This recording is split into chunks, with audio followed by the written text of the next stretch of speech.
اوکاڑا سے بھائی محمد ابراہیم تبسم صاحب نے سوال پوچھا ہے۔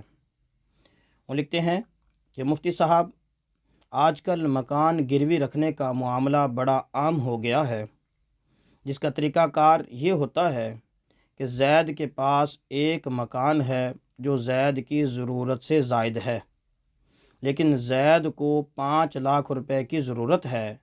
زید خالد کو کہتا ہے کہ میرا یہ مکان آپ گروی رکھ لو اور اس کے بدلے مجھے 5 لاکھ قرض دے دو۔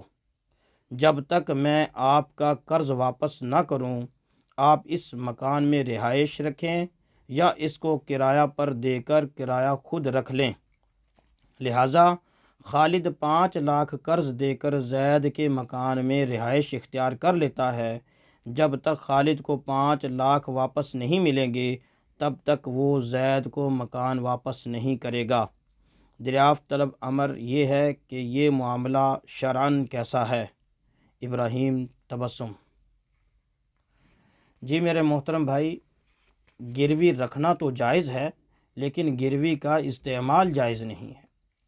یہ جو آپ نے معاملہ لکھا ہے یہ خالص سود کا معاملہ ہے، قطعی حرام عمل ہے، یہ قطعاً ناجائز ہے کہ آپ 5 لاکھ روپے قرض دے کر اور کوئی مکان اس کا استعمال کریں یا کوئی اور چیز استعمال کریں یا اس کا کرایہ لیں، یہ سب کا سب سود ہے۔ لہٰذا یہ ناجائز عمل ہے، ایسا نہ کیا جائے۔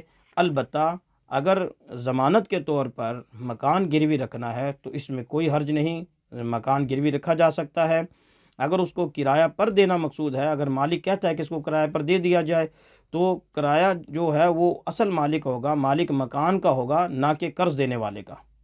اسی طرح کوئی اور چیز بھی ہے، کوئی پلاٹ وغیرہ ہے، کوئی شے ہے، اگر اس کا استعمال اس سے کچھ نفع حاصل ہو رہا ہے تو سارے کا سارا نفع خود اس کے مالک کا ہے، قرض دینے والے کا وہ نفع نہیں ہوتا۔ اگر قرض دینے والا اس نفع کے حصول کی شرط کر لے تو یہ خالص سود ہے، اس میں کوئی شک و شبہ نہیں اور خالص حرام ہے۔